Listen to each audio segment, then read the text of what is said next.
Hello and welcome back to this Damnful Dualistic Crusade. This video will go over the couple of titles I picked up in the Criterion annual July Barnes & Noble 50% off sale, which of course has become a very highly anticipated time of the year for all physical media collectors, Criterion fans, and film fans in general. It's now much more publicly known. There's a greater awareness of the sale, and they usually try to have it twice a year, but the main one is always in July. And of course, there's so many titles that I usually just chip away at one or two that I really need, and maybe one of the new releases. And of course, it's very advantageous to those of us like myself on a budget because it cuts the usual Criterion price from the $40 price tag down to $20. So that leaves most Criterion releases costing you about $22 with your tax included in the sale, which is a significant savings. And so sometimes it is best to wait just a little bit if there's a new release that is coming out just before a sale starts. But then, of course, that means everybody else is thinking the same thing, and of course, supplies are limited. But I have picked up a few. Normally, I just pick up one or two towards the end of the sale. Again, either something I needed to get to chip away at, or a particular new release if it's still in stock. But this one I had to go for as soon as it was announced.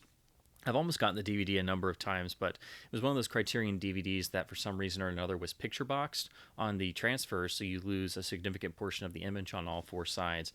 But I am, of course, a gigantic Anthony Mann nerd. This is a great film that I am still amazed got a special edition because it is very unknown outside of Western fan circles. That, of course, is Spine number 435, returning from the DVD era. The Blu-ray edition of the just classic 1950 Western The Furies, directed by Anthony Mann, starring Barbara Stanwyck and Walter Huston. It's a really fantastic film that has a lot of the psychological Western aspects that fans like myself adore in the films he made with Jimmy Stewart throughout the 1950s, and his other Westerns like The Last Frontier or the masterpiece Man of the West, starring Gary Cooper. Many other films that he did have similar themes that he would always work on, and of course you get that in spades in the Furies. But of course, the difference here is you have Barbara Stanwyck playing the lead, and it almost sort of, in certain ways, because of the family aspect and the setting being on a ranch, sort of is a precursor to the King Lear feeling of The Man from Laramie, the last of the five westerns he made with Jimmy Stewart. So this is the beautiful Criterion new release, replicating the DVD presentation down to the art. Of course, the case is a little bit smaller, but it does have a few nice extras that are new to this release that I'm really excited to dig into. But the excellent part, and what I was so happy that they kept, the original DVD is one of those Criterion releases where they printed a book, and that's been replicated with matching art. This is Niven Bush's original novel, which I did read when the DVD came out because I was able to rent it, but I just never purchased it because, of course, the picture boxing, and I was always hoping it would come out on Blu-ray, and thankfully it finally has. But this again is one of those times where Criterion has printed a whole book with a Blu-ray release, and that makes it a little extra special because, of course, it's very rare for a home video release to have an actual full-length novel included. So this goes along with those very special Criterion releases like The Complete Mr. Arkadine, which has the printed novel with it. So, of course, the actual case itself is this little stylized digipack that fits in. Beautiful matching art, forms a nice wraparound, and then the disc itself is just contained there. Everything's on a single disc, where of course I believe the DVD was a 2-disc affair. The booklet inside is actually nice and sturdy and has a very significant essay. So it has also vintage Anthony Mann interviews and this nice stylization that makes it look like old-timey Western photographs that are survived on old stock. The photos included are fantastic. So I can't wait to dig into this release. I will do a full-on review once I have the opportunity to, re-listen to the commentary and go through every last bit of the extras. It's also extra special because you get the book, and I'm gonna reread this before I get before I do a review. I always try to make sure to go through every last detail that I can, and then everything slots in there very nicely. So it's a nice, very shelf attractive package. And the other amazing thing, this is still at the standard Criterion price. So the addition of the printed book does not increase the cost really at all. So I think that makes it a no-brainer, even if you're not necessarily a Western fan. If you're looking for something to pick up in the sale that is a little bit extra special and you get a little bit of extra value for your money, any of the Criterion releases that actually include a printed book, I think, go that little extra mile. And of course, the film is fantastic. Again, I think even non-Western fans would appreciate all of the extra psychological richness that's within, and it's amazing that it was made the same year as the landmark Winchester 73, which is the first of the Man Stewart Westerns, and a title that has been rumored to be with Criterion for some time. And dear God, if that's a possibility, please let it come soon, because I've been waiting with fingers crossed and bated breath for that to come out on Blu-ray for years. Universal has completed a 4K restoration of it apparently, and there's no disc in sight. So if those Criterion rumors are true, I hope this release of the Furies, this Blu-ray update, is a indicator that might be coming soon, because for me, that's one of the greatest Westerns ever made, which this is on that list as well. But Winchester is my favorite Anthony Mann picture, and my favorite of the 5 Man Stewart Westerns. So the next one is a title that I had been needing to get as soon as it was announced, and just hadn't gotten around to it yet, because of course I have it on Laserdisc and DVD, and so this marks number 3. But this is from another of these amazing in-house Universal 4K restorations, and the difference in picture quality over the DVD is, oh my gosh, it's night and day. So this is Spine 1024, which of course is their more recent release of Destry Rides Again, the absolute classic masterpiece 1939 Western with Jimmy Stewart and Marlene Dietrich. Again, a great film for non-Western fans to sort of get their feet wet. It dabbles in being a comedy Western, but it's also still a rather serious drama at its core. It goes back and forth between the two sides with a very adroit, I think adroit is the best way to describe it. It does so very adroitly. It's able to effortlessly move between the two, and the romance on screen, the chemistry between Stewart and Dietrich is just, it leaps off the screen. And apparently they did have a romantic liaison during the production of this picture, and you can definitely see it. Again, beautiful new restoration. I've already I've seen the reviews, of course. I've just been meaning to get this, but I did pop it in and just to check it out, and it makes the DVD picture-wise, it is obviously from a brand new scan. I really love the artwork. It is very well done. So if you're not going to use original poster artwork, you have to go the extra mile. And here I think they did very well. It has a very nice Western atmosphere to it, and I really do like the juxtaposition of the black and white with the red. I think that looks very nice. Of course, standard Criterion keep case with booklets. Again, for the extras, Imogen Sarah Smith does a new interview. Donald Dewey, who wrote one of the best Jimmy Stewart biographies, has a piece on here as well. Then there's a old AFI interview with the film's director, George Marshall. And those AFI pieces that have survived and have been released, or you can find transcripts of, are always really rewarding, because they would not just go and get the most famous names, but they would get tried and true motion picture professionals who were not lauded like they should be, and they really gave excellent seminars and interviews. And then last, you get the Lux Radio Theater adaptation that did feature Jimmy Stewart. So it's a nice, well-rounded extras presentation. But again, the giant draw is this is one of the classic Westerns in a phenomenal new 4K scan.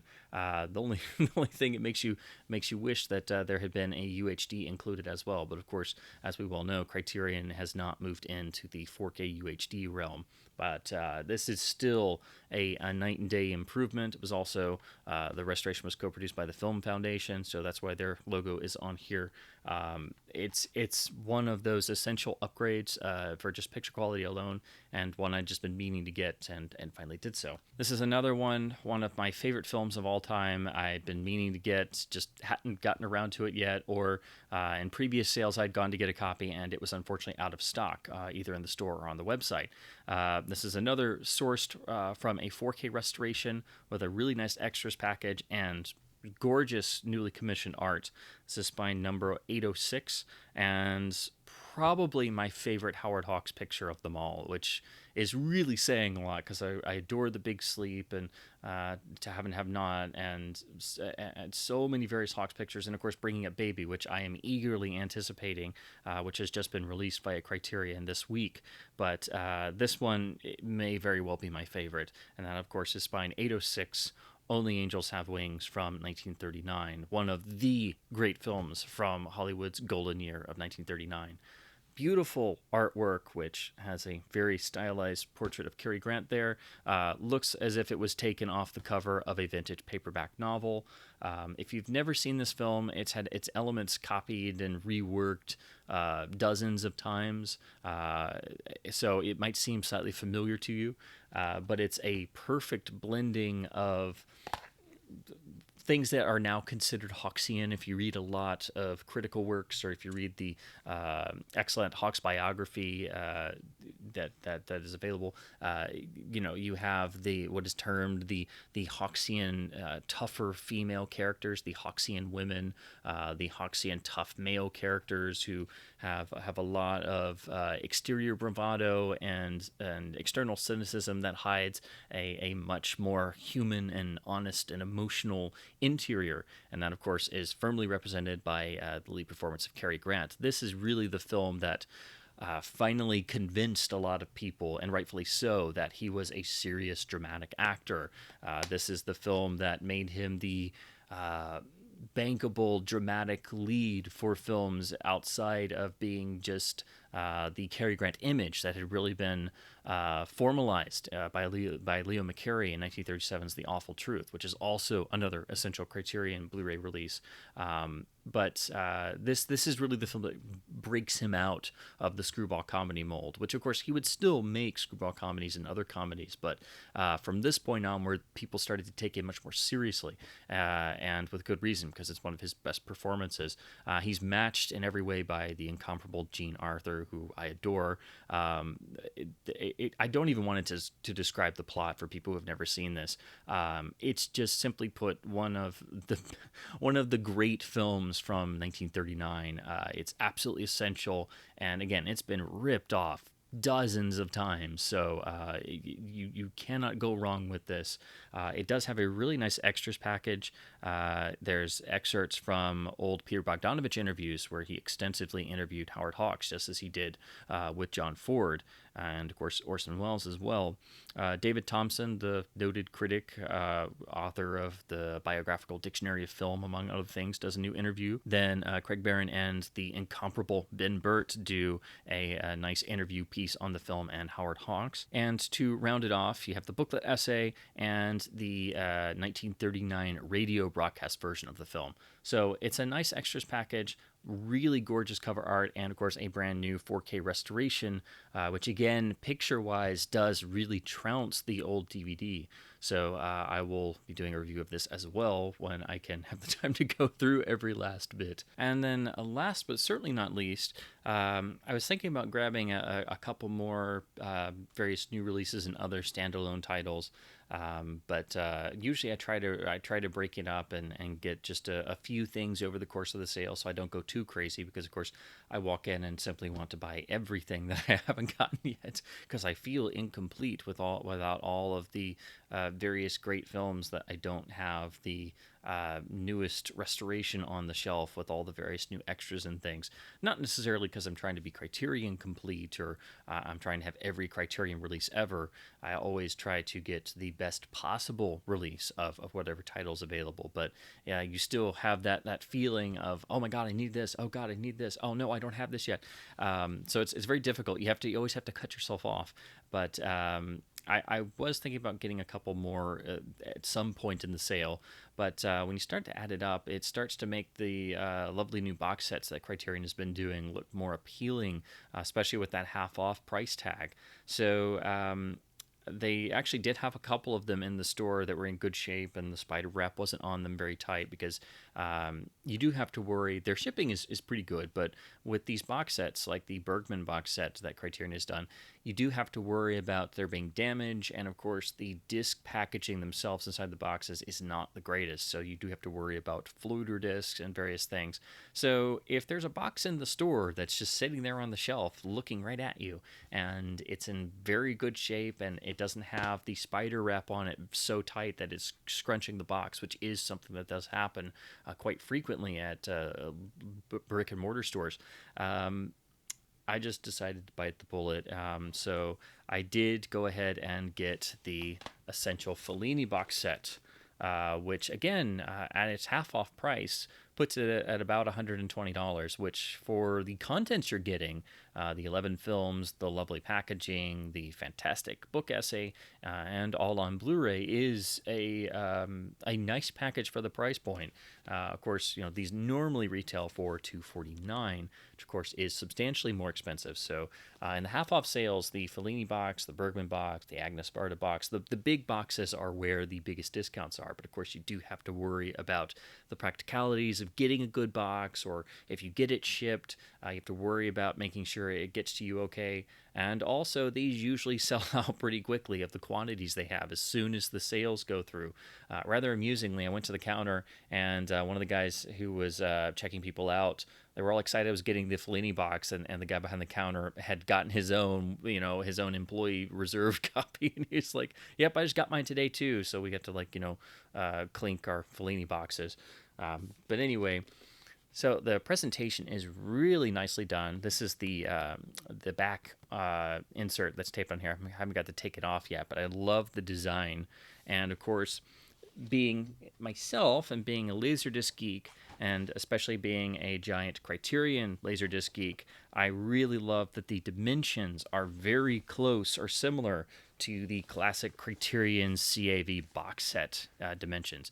So here you have the Fellini box, and behind it I've got the CAV, The Last Picture Show, just for example. So as you can see, it's almost the same size. So of course it's a little shorter, and it's just the tiniest bit wider than one of the traditional Criterion CAV boxes. But I love that that's what the dimensions are like. Now, I will do a full-blown review on this, again, when I have the time to go through every last disc, but I will go ahead and mention, once you slip the top of the box off, the discs themselves are housed in this beautiful book, I should say, with this beautiful image, this collage of Fellini characters, and you have a traditional for box sets, or book boxes especially, you have a little ribbon to help you pull out the book with your Blu-ray discs inside. Then there is a really nice printed book with your guide to the films. This gives you the special features and the credits list for everything, and it's broken down per film in chronological order. The only problem is because it's so narrow, of course, you will have to kind of scrutinize to read around the spine area, but that's of course because the design of the actual dimensions of the book itself. But beautiful imagery, beautifully printed, exquisitely designed. Personally, I would have been happy with just a simple, disc presentation with this booklet. I didn't necessarily need a full-on box with swag, but when it's done this beautifully, I mean, it's just wonderful. And then all of there are multiple essays that are all contained in this beautiful bound book, again, stuffed with great extras. Nice glossy paper stock, extremely well done, and the actual bottom of the box has custom cut holders for those. Now, my issue with this box and why I held off getting it for some time, and I'm the same way with the Bergman box, which I still need to get, but it has a similar flaw. For some reason, I don't know why, Criterion has followed in the lead of a lot of major studios and insisted on using packaging that is not very protective for the discs. This is better than most, but it still has issues of its own. So when you open the book, the discs are housed like this in these little slots. And while it looks very nice and each disc has custom labels, and as you can see, every single slot has the aspect ratio, the runtime, the sound mix, the film title, and the various technical specs. Um, there is a little groove cut for all the discs to get in here, but you do have to worry when you take them out. You have to worry about scratching the disc. You have to worry about accidentally tearing this cardboard area because it is rather thin. But it's not a good idea. And also, there is a tendency for the disc to come loose or not be in all the way. And so, in shipping and packaging, they will come loose, and you will open this and have floater discs. So that's why I thought it was important to get a copy at the store. But unfortunately, with most releases, you can take a standard Criterion case and slide it around, and you can hear the disc rattling around if it's not on its hub. But this, you can't. So unfortunately, on the second page for Amarcord and Roma, both discs were loose in the package. Roma was fine, but Amarcord has a number of small scratches on it. So I'm going to watch through this. I don't think they're going to affect playback. None of them are deep, and of course, Blu-rays are scratch resistant compared to DVDs. But it is just really unfortunate. Again, it's a lovely package, but I can't stand it when discs are treated this way. Again, this is better than most studio releases with those awful cardboard slots and those the book holder devices. I don't know specifically what you call them, but for such a premium product, I would think that having some sort of case or hub to actually put said discs on wouldn't be too much to ask for. So I will definitely be taking all of the discs out of this box set, like I have done for various other DVD and Blu-ray box sets that I refer to as the disc killers. And I usually keep those in a separate binder or in a separate case just to keep the disc safe. Though that would be things like the infamous Ten Commandments stone tablet box or the Ford at Fox DVD box set, among others. So unfortunately, I will have to do that with this. And of course, when I get the Bergman box, it's the same sort of scenario. That's the one real drawback to this. But other than that, it's beautifully packaged, and it looks so much better in your hands when you're actually looking at it. And at the current discounted price of 50% off, it is an exceptional deal in and of itself. But the reason why I went ahead actually was a little twofold. So that reason is, of course, I actually already own the standalone Spine 733 of La Dolce Vita from the most current restoration. This is one of the titles that recently went out of print along with the other various Paramount titles, and they've been steadily increasing in value on the used market since. The transfer and the disc contents are the same for this, though, as what you get in the box set, although I think the box set adds an extra feature or two. So I was planning on selling this, and then I will apply that savings, so it basically makes the box set even cheaper, because this is now hitting values of $50 to $75 on the used market. Again, slightly less, but still similar to what the other Paramount titles like Nashville, Harold and Maude, and Rosemary's Baby, along with Days of Heaven, are hitting now. So I figured I would, since it's the same contents as what you get in the box set, I figured I would sell this and again apply the savings to what I spent on the box set. The only thing that I say this, and of course I really do like this art. I love the style, I love the black and white quality, and of course, personally, I would have been happy with a simplified version of the box set that simply had maybe slim cases for each of the films, so that way the discs would actually be protected, because of course this is a much better housing for the disc inside than what you get in the box set with its folder design. But again, it's the same 4K restoration as what you get in the box set. And of course, that is the other thing I should again mention. A lot of these, or most of these Fellini titles were restored in 4K, and of course they are only presented on Blu-ray here in the box set. So it remains to be seen if maybe, say, Studio Canal will probably produce 4K UHDs in the European market. So if Criterion were to ever finally jump on the UHD bandwagon, we could, of course, see a 4K upgrade for most of the titles in here. There are one or two, I believe, that were from 2K restorations, but the rest are all 4K presentations. Of course, downsampled and presented on Blu-ray. But it's still an excellent set, and when I started thinking about it, I realized it was probably a better idea to go ahead and get this now while it was on sale, and also by selling my standalone La Dolce Vita, I'll be able to have even more significant savings over even the 50% off price. Because normally I try to be as wise as possible with my spending and try to maximize it as much as possible. And of course, primarily, I've been focusing more on Criterion Laserdiscs, so I'm really behind on Criterion Blu-rays. So every time the sale rolls around, I think about all the dozens and hundreds of titles I don't have yet, and all my favorites that I don't have on Blu-ray yet, and it just you get that pain, and you're like, oh no, I need this one too. I need this one too. So I figured this was the best usage of money for the time being. So I don't know if I'll be picking up anything else in the current sale. I am getting Bringing Up Baby, as that's the new release, and have it on every format, and it's one of my favorite films of all time. So that, and I might grab Nightmare Alley as well, because I really want to see the new restoration, and I love the new artwork packaging design as well. So that's probably going to be it for me. I'm not going to do multiple repeat visits, so this is just a video I wanted to put together to just try and give you my own pickups and my own mentality about the Criterion sale and what I've gotten in this one for the month of July in 2021. And of course, talk about some of the practicalities of collecting Criterion titles and getting things at the Barnes & Noble sale. So with that, I hope this has been very informative. Definitely post your own comments and thoughts below. Maybe things you've picked up at the Criterion sale, or titles that you are interested in picking up for yourself, or some of the new releases like the aforementioned Bringing Up Baby release. So as always, thank you so very much for watching, and keep physical media alive.